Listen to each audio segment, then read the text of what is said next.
If you've ever kicked yourself and thought, if I only knew then what I know now, don't. Mistakes, growing, learning, that's just part of life, and it's all about what makes us bigger, badder, faster, and stronger. I wanted to do this video on 20 things I would have told my 30-year-old self with the hopes of inspiring those who are not as far along in their journey as the rest of us are, or just giving you a little bit of a reminder for the new year. So I ask you ladies, if you could tell your 30-year-old self one thing, what would it be? Comment below. Let's do this. No matter what, some people just aren't gonna like you or your work. Even the most talented, beloved people in the world have haters. That's just the way it is. And once you know this and accept it, it makes it very easy to shrug it off and just move along. Don't allow that to stand in the way of you, your goals, and what you want to accomplish. There's a woman who has an absolute coronary every time I even mention Oprah. Don't know why,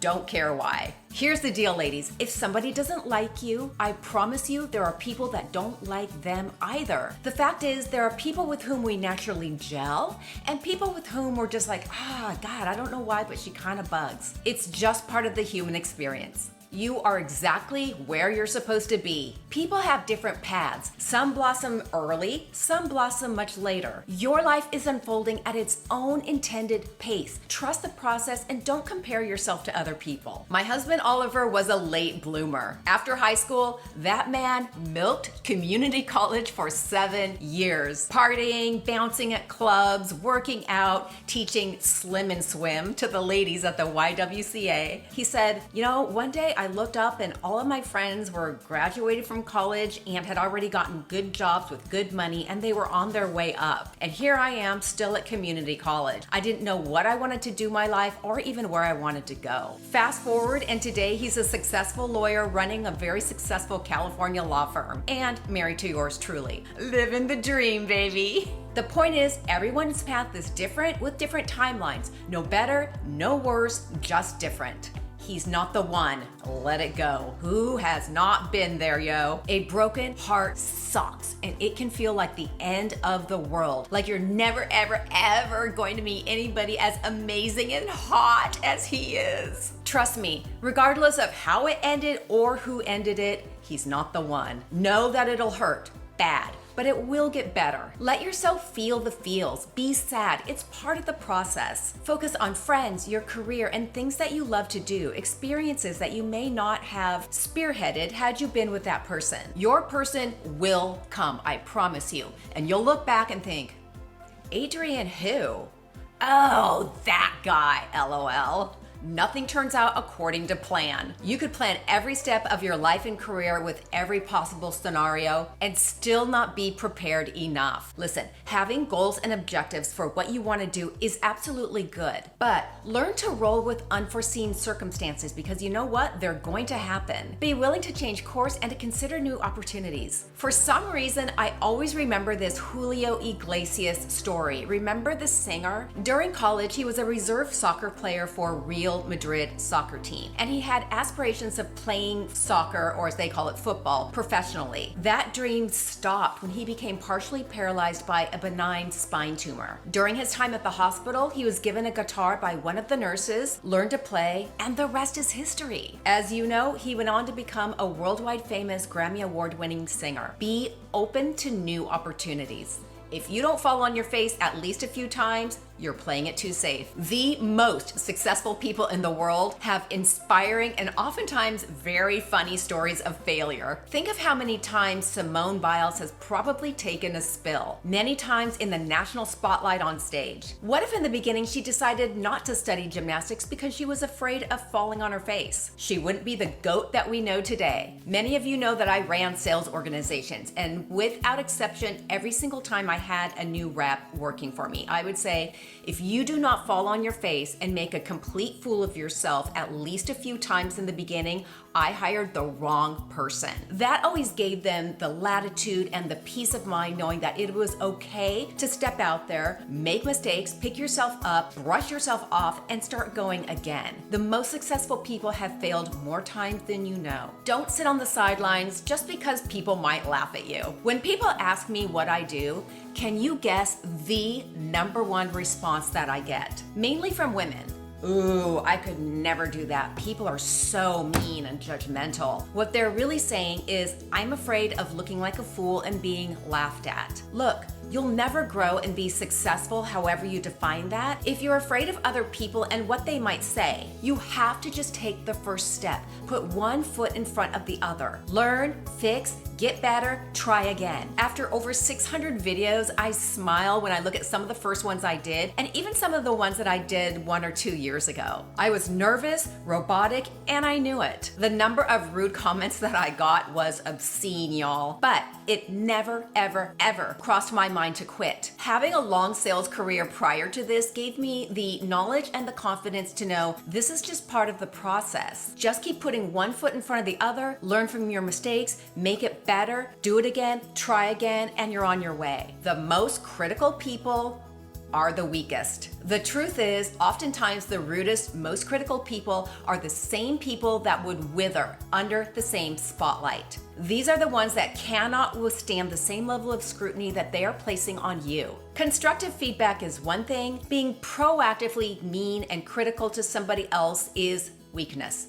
Hard stop. In short, ladies, take it as a compliment. You're doing something right. Relationships change, and that is okay. People come and go throughout our lives, reason, season, or lifetime. But the one common thread is that they all offer us lessons to help us grow along our own paths. Don't force a friendship or a relationship that's naturally fizzing out. Even the brightest of stars must fade at a certain point. Trust your gut. The biggest mistakes, bar none, that I have ever made in my lifetime are the ones where I allowed my head to talk my gut out of what I knew I should really do.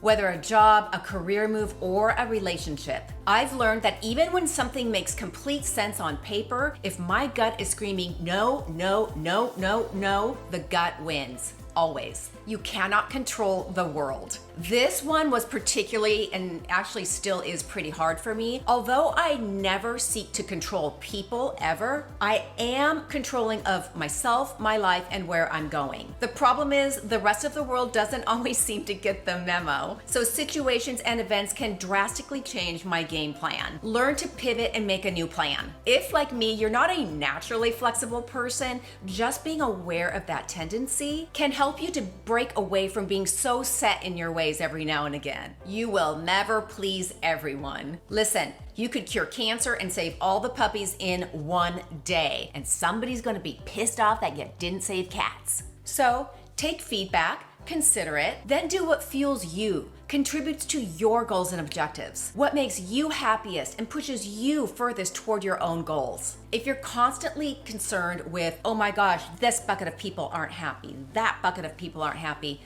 you'll never go anywhere. It's what I used to call paralysis by analysis. Don't let others' judgment sidetrack you. What others do and say is more about them than it is about you. Make like a duck and let it roll off your back. There is no right way to do most things in life. Go to college, get married, buy a house, have kids, be successful, make tons of money. Look, not everyone wants to do all those things, or maybe any of those things. Or maybe the way you want to do things looks very different from what other people expect, especially family members. That can be hard. If you remember nothing else from this video, remember this. You are the boss of you. Understanding and accepting that gives you the freedom to truly spread your wings and fly as high and happy as you like. You do you. Ask for help. This one is still inordinately difficult for me, I have to admit. I love giving help, but asking for help is still really cringy for me. The truth is, people like to help and lend a hand, so just ask when you need it. Quality over quantity in your friendships and relationships. I know certain women who have a ton of friends. Literally, they know everybody within a 100-mile radius. And they'll refer to them as, oh, my friend so-and-so, my friend so-and-so. I actually find these people the most difficult to connect with because everything feels really superficial. Oh my God, look at you, hi, what's going on? Like it just feels superficial to me. For me personally, I have found that focusing on deeper, more authentic, and meaningful relationships with much fewer friends is much more enriching and long-lasting over time. Cut out toxic People. Look, it's really simple. People either add to your life or they take from your life. They either give you fuel or they leave you feeling drained. It's that simple. Surround yourself with people who uplift you, not drain you. Sometimes that means having the courage to say no. Sometimes that means having the courage to just move on, even if you think it might hurt their feelings. Get comfortable being uncomfortable. Growth happens when you step outside of your comfort zone. That means you're going to feel very uncomfortable at first. Push through it. Give it time. Know that if after giving something a fair chance, you still don't like it, you can always let it go. But you'll inevitably find new things that you love and contribute to your growth and happiness moving forward. Don't rush to settle down. Look, you've got your entire life. Stand firmly on your own 2 feet. Experience life. Be successful. Make mistakes. Learn from them. Get up. Try again. The last thing you want to do or should do, in my opinion, is to put pressure on yourself to stick to some arbitrary timeline. If you think he's really the one, just continue to date and enjoy the process. He will wait. And if he doesn't, see the above. He's not your guy. No one cares. Contrary to how it can sometimes feel, no one is scrutinizing every little step you take, every little move you make. I think they made a song about that. No one will ever be as critical of you as you are of yourself. The truth is, people are much more interested and concerned about themselves, so don't invest the time and energy in worrying about it. In short, save your energy and do your thing. Number 20, you will be okay. Whether it's a sucky breakup, a job loss, or a big ass failure, you will be okay. You will make it through. You always do. Ladies, if you have somebody in your life, as we all do, that could use these reminders or little inspo for the new year, please hit share and share it with them. They will love you for it all the more. Happy New Year, ladies. I will see you in a couple days. Let's make it a good one.